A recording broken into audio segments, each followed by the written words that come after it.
Hi, I'm Tim. Welcome to our channel and thanks for logging on. Today we're discussing the Rolex Oyster Perpetual Cosmograph Daytona, reference 116509. You can see this full white gold Rolex Daytona and purchase it on our website.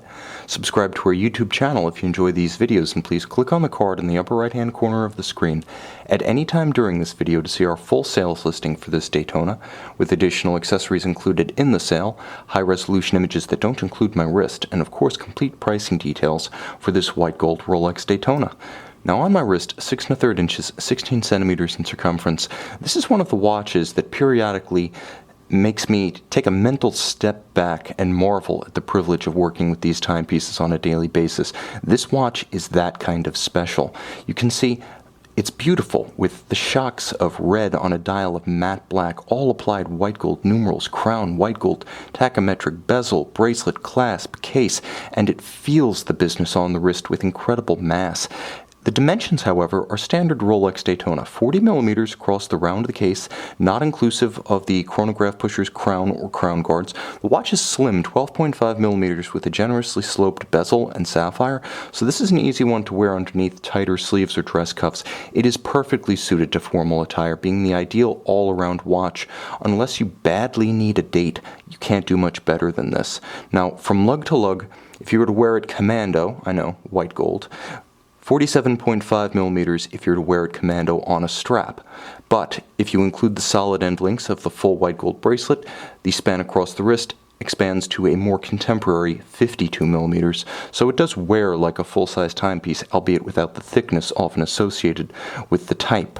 The bracelet is beautifully made, absolutely gorgeous in white gold. It retains all of its original definition, factory finish, and physical mass.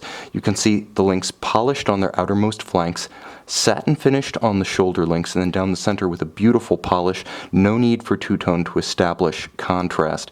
Very substantial and of course channeled generously on the underside. No one does bracelets like Rolex, and you can see the gaps between the links, ensuring that this one will not pinch skin or pull hair. Now, pre-M series, and I would say it was about the M series in 2008, this is the clasp that was included on the 6-digit reference Rolex Daytonas. You can see it does have a different internal shape than the later clasps that were pretty much universal in the Daytona line by 2009, which would have been about the mid-V series, but it functionally works exactly the same way. Incredibly tight tolerances, beautifully made, very substantial. It features clamshell closure as well as a contrasting finish on its exterior shell. And, I know you're all waiting for this, yes, it does feature Easylink. So you have that incremental 5 millimeter take in, take out to minutely size the watch as per activity, inactivity, hot or cold weather.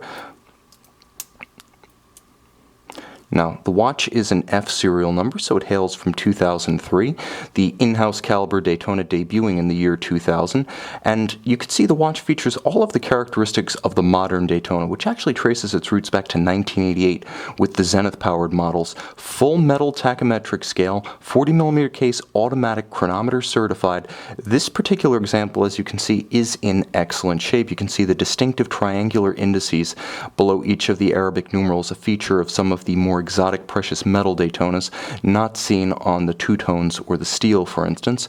The watch features all of the original lacquer inside the tachymetric scale, and that's one of the bellwethers of Daytona condition when you're looking at a pre-owned example as this is, how much of the lacquer remains in the wells of the metal tachymetric scale. Again, this is what collectors look for. This one, like the metal on the case and the integrity of the finish, is outstanding. Moving inboard, we have one of the most dramatic Daytona dials of the modern era. All matte black, you can see the polished chapter rings of each of the individual registers. The red here is subtle. Were this a white or silver dial, the red would be explosive. Here, it's a contrast by degrees and wonderful for it. Subtlety is a Rolex hallmark, and it's achieved with beautiful effect here, with a small splash of color as well as outstanding contrast of polished white gold Arabic numerals, Rolex crown, index at 6 o'clock, as well as white gold hands at center. This is one of the Rolex Daytonas that is unarguably of a higher echelon than the standard Rolex sports watch, simply because it has such impeccable aesthetics. This one establishes itself as special before you even realize that it's white gold. In fact, A bystander who knows watches, mistaking this watch for steel, would be quite impressed by the aesthetics and the aesthetic balance of the dial. The watch has no need to boast. It's that beautifully crafted. It's not flamboyant. It's fantastic. White gold being a beautiful secret between you and your watch. You can see that the watch features the classical Rolex screwed-in caseback. Rolex still believing in the solid caseback and the integrity it affords a watch. One of the nice side effects is having over an ounce of white gold added to the back of the watch, far more than a traditional sapphire caseback would be worth.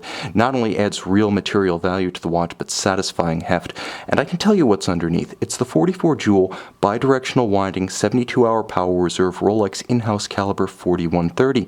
It features smooth actuation via a column wheel vertical clutch tandem. The column wheel allowing for crisp selection of the functions, the more traditional way of making a chronograph, and upgrading the previous El Primero caliber with a vertical clutch, which allows you to simply keep the chronograph engaged full time if you prefer to read your seconds at center rather than on the sub-dial. The other advantage of a vertical clutch, and you can see it to good effect here, is that when you start the chronograph, there's no jump or stagger to the seconds hand. Now, it's also a COSC certified Swiss chronometer, very precise, a full balance bridge with a free sprung index. Those two features reinforcing the movement against shock or vibration-induced timing deviation, and it features a Breguet overcoil hairspring. The overcoil architecture of the hairspring helping to center its mass so it beats concentrically regardless of the position in which you place the watch, thus essentially endowing the watch with a measure of resistance to gravitationally induced timing deviation. Finally, pull the crown to extremity. It does hack the balance, stop the seconds, and you can synchronize this racing icon to perhaps a trackside timer, or more likely just time the interval between commercials so you can grab snacks and race back to watch the 24 Hours of Le Mans, now only about 2 weeks away. You can watch it wearing this extraordinary white gold Rolex Cosmograph Daytona, available on our website.